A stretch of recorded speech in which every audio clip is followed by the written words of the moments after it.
Baik, selamat pagi. Kami dari SGD A5 akan melakukan presentasi student project pada blockchain yang berjudul Lentigo. Next, perkenalkan, saya Made Syanindita Putri Larasati dengan 3 digit NIM terakhir 165. Adapun yang melatar belakangi penulisan student project kami yaitu di mana lentigo merupakan makula dengan berwarna coklat, coklat gelap hingga kehitaman yang berbentuk oval atau reguler dengan diameter kurang dari 0,5 cm pada permukaan kulit. Di mana di Amerika lentigo dialami oleh lansia lebih dari 60 tahun sebanyak 90% dan orang muda berkulit putih berusia lebih dari 35 tahun sebesar 20%. Dan dari 492 bayi baru lahir, 91 orangnya berkulit hitam dan satu orang dari 2.682 bayi baru lahir yang berkulit putih didiagnosis lentigo simplex. Oleh karena itu, next, kami akan membahas mengenai lentigo ini baik dari definisi, epidemiologi, etiologi, manifestasi klinis, diagnosis banding, penata laksanaan, prognosis, hingga pencegahan. Terima kasih. Silakan dilanjutkan.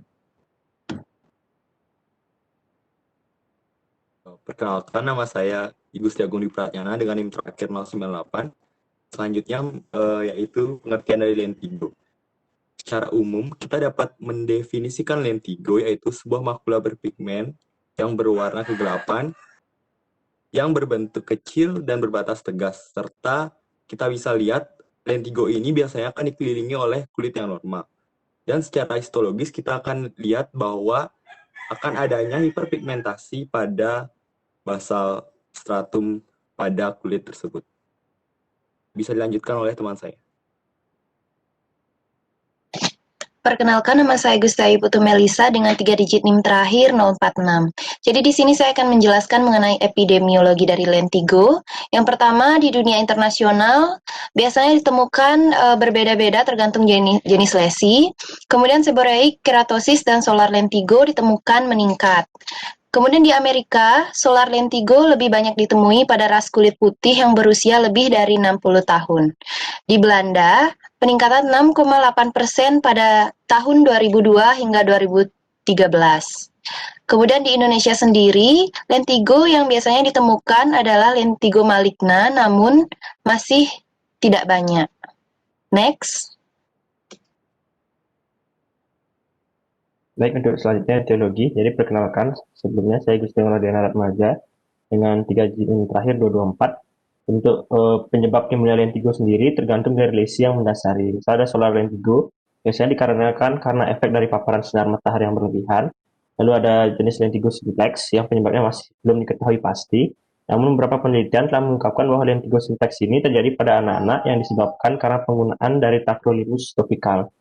Lalu ada pufa lentigo yang diakibatkan dari penggunaan terapi pufa pada pasien psoriasis. Lalu ada lentigo yang juga dihubungkan dengan beberapa penyakit genetik seperti sindrom Leopard dan sindrom Peutz-Jeghers. Baik, selanjutnya.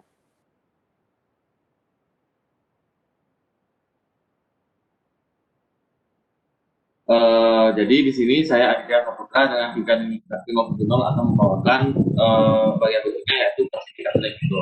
Jadi lentigo bisa dikelompokkan berdasarkan yang ada di slide. Jadi saya akan menjelaskan yang pertama yaitu lentigo simplex. Jadi lentigo simplex itu memiliki sangat umum terjadi pada neonatus, anak-anak maupun bisa berkembang pada orang dewasa. Populasi warga kulit hitam lebih sering mengalami lentigo simplex walaupun tidak ditemukan prediksi genetik maupun ras. Kemudian solar lentigo sering dihubungkan dengan pasien usia tua dan photo damage yang sering didapatkan pada ras Kaukasian dan warga Asia. Kemudian wajah dengan jenis kulit 3 dan 4 mengalami solar lentigo pada usia melebihi 50 tahun. In-spot lentigo umum dikatakan sebagai reticulated lentigo yang sering dialami pada pasien berkulit cerah dengan prevalensi yang lebih jarang dibandingkan solar lentigo. Uva lentigo mirip dengan in-spot lentigo, namun mengikuti fotokemoterapi yang bisa ditemukan bagian kulit yang terekspos uva. Standing bed lentigo terlihat mirip dengan in-spot lentigo dengan riwayat melakukan indoor tanning dan sering dihubungkan pada daerah kulit yang terekspos standing bed. Kemudian radiation lentigo sering dihubungkan dengan rasio radiation dermatitis stadium yang sudah menuju ke stadium aktif. Subcutaneous fibrosis, telangi ektasia, serta keratosis yang bisa ditemukan di kulit yang terkena radiasi. Melanodik makul didapatkan pada permukaan mukosa pasien seperti vulva, penis, dan anus dengan warna coklat muda hingga tua. Epigenetik lentigo sering dihubungkan ke abnormalitas neurologis dan perkembangan disertai erupsi lentigo yang didapatkan pada satu daerah segmental dan garis tengah yang subdemarcated. Kemudian, pasien dengan generalis lentigo sering mengalami keluhan pada awal masa kanak-kanak dengan makul kecil yang membentuk petis yang lebih besar. Kemudian, pattern lentigo cenderung diturunkan baik dijumpai pada rasa sehingga kumpulan lentigo pada area wajah, mulut, pangkat tangan, dan tapak kaki. Kemudian dilanjutkan oleh teman saya. Terima kasih.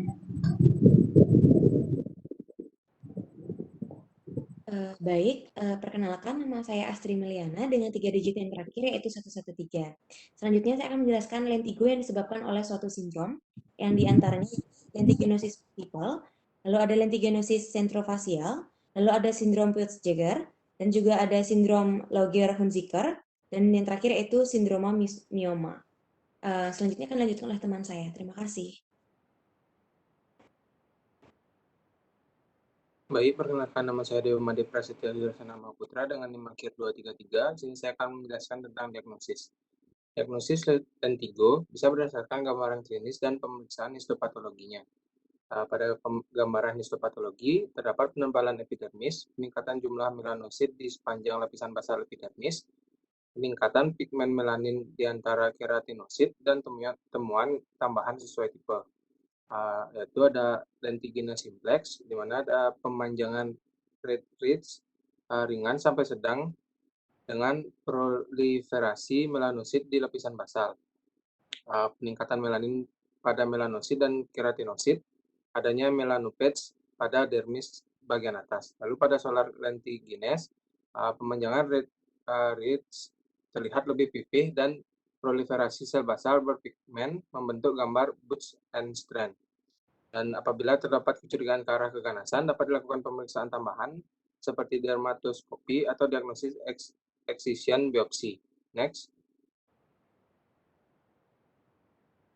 Lalu untuk diagnosis lentigo maligna, susah untuk diketahui karena gambarannya bisa halus dan bervariasi. Deteksi dini lentigo maligna bergantung pada indeks kecurigaan yang tinggi. Beberapa metode yang dapat digunakan untuk diagnosis dini lentigo maligna antara lain dermoskopi, pemeriksaan lampu Wood, dan mikroskop konfokal reflektansi. Dan evaluasi histologisnya dibantu dengan pewarnaan imunohistokimia jika diindikasikan. Dan tetap menjadi standar emas untuk konfirmasi diagnosis. Selanjutnya akan dilanjutkan oleh teman saya. Terima kasih. Baik, perkenalkan saya Dewa Pangestu dengan 3 digit yang terakhir 032. Saya akan menjelaskan mengenai diagnosis banding dari lentigo. Yang pertama, diagnosis bandingnya itu adalah Frickle atau F-limit. Yang kedua ada limit keratosis, dan yang terakhir ada seborrhoid keratosis. Mungkin bisa lanjutkan oleh teman saya.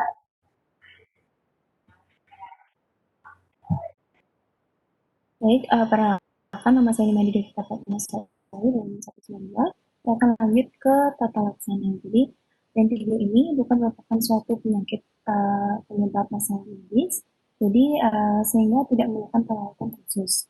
Nah, kebanyakan lentigo dibiarkan begitu saja dan tidak ditangani. Namun, pada beberapa orang memilih untuk meringankan atau menghilangkan lentigo karena alasan estetika. Nah, meringankan lentigo dapat dilakukan dengan suatu perawatan seperti memberikan obat-obatan, contohnya menggunakan tisu grease yang mengandung hidroquinone atau retinol. Kemudian bisa dilakukan chemical pills, yaitu dengan melakukan peeling menggunakan bahan kimia. Kemudian ada terapi atau intense pulse light therapy untuk menghancurkan melanosit.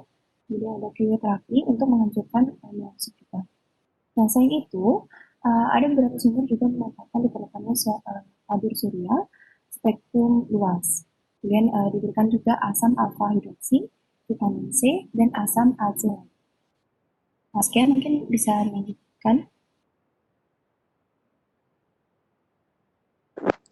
Selamat pagi, perkenalkan saya Kak Indah Yunita Pratiwi dengan NIM akhir 203. Izin untuk melanjutkan. Selanjutnya ada pencegahan. Pencegahan untuk lentigo sendiri ada 3, di mana yang pertama gunakan pakaian yang menutupi tubuh. tubuh. Diusahakan pakaian yang menutupi tungkai dan lengan, serta topi yang lebar untuk melindungi wajah dari sinar matahari. Lalu ada yang kedua, hindari paparan sinar matahari itu antara pukul 10 pagi dan 2 siang. Karena matahari yang jam 10 pagi dan 2 siang itu sedang berada di titik tertinggi dan penyinaran sangat intens. Usahakan untuk beraktivitas di dalam ruangan pada jam-jam tersebut. Terus ketiga ada sunblock atau tabir surya. Tabir surya ini berfungsi untuk memberikan perlindungan dari sinar UVA dan UVB. Di mana caranya itu oleskan tabir surya sekitar 15-30 menit sebelum keluar ruangan. Lalu pilihlah tabir surya yang memiliki SPF minimal 30 dan oleskan setiap 2 jam sekali. Selanjutnya akan dijelaskan oleh teman saya. Terima kasih. Baik, perkenalkan nama saya Ana Agung Natalia Wira Putri dengan NIM akhir 250. Untuk prognosisnya, lentigo itu merupakan lesi yang jinak secara alamiah. Namun, apabila lentigo disertai dengan abnormalitas atau komplikasi sistemik, maka prognosisnya itu bergantung pada keparahan kondisi penyerta sistemiknya. Untuk sampai saat ini, tata laksana lentigo yang berupa obat topikal dalam bentuk krim, cryosurgery, laser itu sukses dalam menangani lentigo. Namun, pasien tetap perlu diinformasikan mengenai risiko paparan matahari terhadap lentigo. Baik, bisa dilanjutkan. Baik, sebelumnya perkenalkan, nama saya Adir Telur Kuswandi dengan NIM 3 digit terakhir 162. Jadi saya akan membacakan simpulan. Jadi lentigo bukan merupakan kondisi kelainan kulit yang serius. Biasanya bersifat jinak dan sebagian besar terjadi pada orang yang berkulit putih berusia lebih dari 60 tahun. Penyebab dari lentigo ini bermacam-macam, tergantung dari lesi yang mendasari. Biasanya lentigo dibiarkan begitu saja atau tidak diberikan treatment. Tetapi pada beberapa orang biasanya dilakukan treatment untuk mengurangi atau menghilangkan dengan alasan estetika. Lentigo ini dapat dicegah dengan berbagai cara, seperti memakai pakaian yang menutupi seluruh tubuh, menghindari sinar matahari antara pukul 10 pagi sampai 2 siang, dan menggunakan tabir surya atau sunblock. Baik, sekian dari presentasi SGD A5. Terima kasih.